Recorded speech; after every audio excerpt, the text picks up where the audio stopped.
என்ன, அவர்களுக்கு தான் ஒரு உள்நோக்கம் இருப்பதாக நான் கருதுகிறேன். முதலில் இந்து மதத்திலிருந்து வள்ளல் பெருமானை பிரித்து எடுக்க வேண்டும். அதற்கு அவங்க என்ன சொல்றாங்க, 6ஆம் திருமுறை சைவத்துக்கு எதிராக இருந்ததாகவும் அதனால்தான் அதை அவர்கள் வெளியிடவில்லை, சீடர்கள் வெளியிட விரும்பவில்லைன்னு சொல்றேன். சரி, இப்ப நான் 6ஆம் திருமுறையிலிருந்தே ஒரு பாட்டை சொல்றேன். ரொம்ப எளிமையான பாட்டு, எல்லாருக்கும் தெரிஞ்ச பாட்டு. அருட்ஜோதி தெய்வம் என ஆண்டு கொண்ட தெய்வம், அம்பலத்தை ஆடுகின்ற ஆனந்த தெய்வம், பொருட்சாறு மறைகள் எல்லாம் போற்றுகின்ற தெய்வம், போதாந்த தெய்வம் உயர் நாதாந்த தெய்வம். முதல் வரி என்ன? அருட்ஜோதி தெய்வம், இறைவனுக்கு பெயர் சொல்லப்படவில்லை. அடுத்த வரி என்ன? ஆனந்த தெய்வம், அம்பலத்தை ஆடுகின்ற ஆனந்த தெய்வம். அம்பலத்துல யார் ஆடுவா? அப்ப நடராஜன் தானே ஆடுறான். அதுல இருந்து என்ன தெரியுது? சாதாரண பாமர மக்கள் நடராஜர் ரூபமாக காணக்கூடிய அதே இறைவனை வள்ளல் பெருமான் ஜோதி வடிவாக கண்டார்கள். இவ்வளவுதான், இதுதான் மேட்டரே வழியா. ஜோதி வேற, நடராஜர் வேற, இது இந்து மதம், அது சன்மார்க்கம், அப்படி எங்கேயுமே பெருமான் சொல்லலையே. அப்படி சொன்னதாக நீங்களா கற்பனை பண்ணிக்கிட்ட பெருமான் அதுக்கு எப்படி பொறுப்பாவாங்க? அடுத்தது, வேதங்கள் புராணங்கள் இதெல்லாம் பெருமான் எதிர்த்தார். இதே பாடல அடுத்த வரி பாருங்க, பொருட்சாறு மறைகள் எல்லாம் போற்றுகின்ற தெய்வம், பொருள் நிறைந்த வேதங்கள் இறைவனை அருட்ஜோதி பரற்பெருஞ்சோதி ஆண்டவரை போற்றுகின்றன. இதை விட தெளிவா எப்படி சொல்ல முடியும்? அருட்பெருஞ்சோதி அகவல்லிய பெருமான் என்ன சொல்றாங்க? வேதாகமங்களின் விளைவுகளுக்கெல்லாம் ஆதாரமாகி அருட்பெருஞ்சோதி. அருட்பெருஞ்சோதி தான் வேதத்துக்கும் ஆதாரம். அது வழங்கியதுதான் வேதம், அது வழங்கியதுதான் ஆகமம். இப்படி இருக்கும்போது எப்படி இது சைவத்துக்கு எதிரானதாக இருக்க முடியும்? இந்து மதத்துல, நமது தர்மத்துல இறைவனை பல வடிவங்களும் காணலாம், ஒரே வடிவிலும் காணலாம். ஏகன் அநேகன் இறைவனடி வாழ்க என்ற மணிவாசக பெருமானின் வாசகத்துக்கு இணங்க வள்ளல் பெருமான் ஏகனாக ஒளி வடிவில் காண்கிறார். இது எந்த வகையிலும் நம்மளுடைய சாதாரண நம்பிக்கைக்கு முரணானதே அல்ல. இது புதுசா நான் சொல்லலைன்னு பெருமானே சொல்றாங்களே, வாழையடி வாழையான வந்தது கூட்டம் மரபினில் யான் ஒருவன் அப்படின்னா இந்த கூட்டத்துல முதல்ல யாரு வந்தது?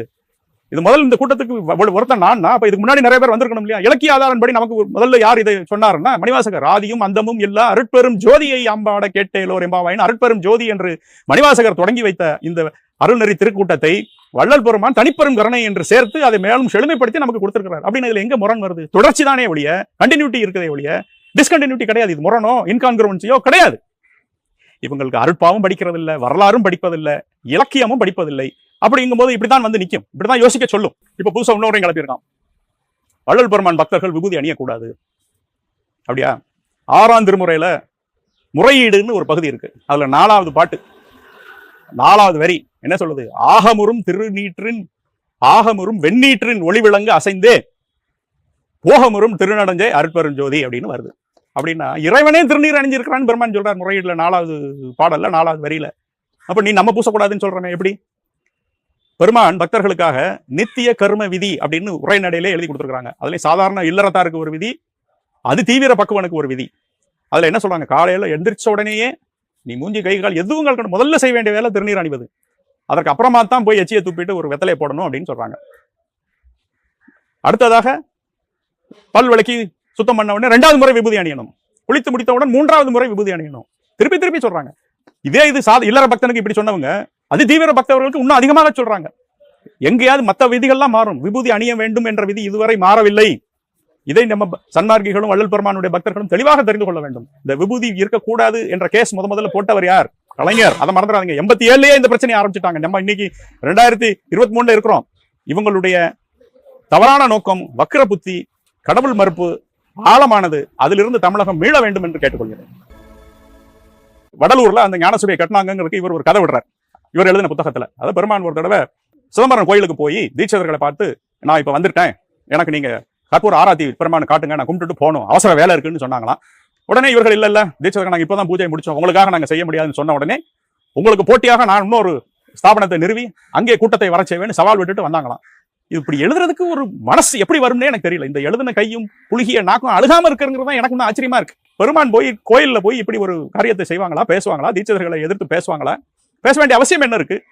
அங்க மாத கணக்கில் தங்கி இருக்கும் பொழுது கூட எத்தனையோ நாட்கள் அங்கே வெளி பிரகாரத்துல இருந்திருக்கிறாங்க. எல்லா தீட்சர்களும் பெருமானுடைய அடிபணிந்து விபூதி பெற்று பக்தர்களாகவும் தொண்டர்களாகவும் இருந்தார்கள் என்றுதான் நாம் படிக்கிறோம். இது எதுல இருந்து நமக்கு இந்த ஆதாரங்கள்லாம் தெரியுதுன்னா, கோடகநல்லூர் சுந்தரசாமிகள் என்பவர்கள் கற்கோடகநல்லூர் இப்ப திருநெல்வேலியிலிருந்து அம்பாசமுத்திரம் போற வழியில இருக்கு அந்த ஊர். அந்த ஊர்ல கொஞ்ச காலம் தங்கி இருந்ததுனால அவங்களுக்கு கோடகநல்லூர் சுந்தரசாமிகள் என்ற பெயர். இவங்களுடைய ஜீவசமாதி அரிமளம், புதுக்கோட்டைக்கு அருகில் அரிமளத்தில் இருக்கு. அவங்க பெருமானோடு வஸ்து நிஷயவாதம் அப்படின்னு 3 நாட்கள் வாதம் பண்ணினார்கள். எங்க? சிதம்பரம் கோவில்ல. அந்த சாமிகளுடைய வரலாற்றை சீடர்கள் எழுதும் பொழுது அதுல என்ன சொல்றாங்க? தில்லை தீட்சிதர்கள் பூஜையை முடித்து விட்டு பெருமானுடைய உபதேசத்தை கேட்க கூடியிருப்பார்கள் அப்படின்ற பதிவு நமக்கு கிடைக்குது. இந்த ஆதாரத்தோட இருக்குது. அரிமளத்தில் அந்த புக்கு விற்கிறாங்க, வாங்கி படிச்சு பார்க்கலாம் நீங்க. இப்படிப்பட்ட பெருமான் தீட்சிதர்களோட சண்டை போட்டாருன்னு இவன் கதை போட்டு கட்டுறான். இப்படி எழுதுறவங்களுடைய கையும் விரலும் என்ன ஆகுங்கிறத நம்மளும் காலத்தால் பார்க்கத்தான் போறோம். ரொம்ப மனவேதனைப்பட்டு நான் இதை சொல்றேன். அடுத்தது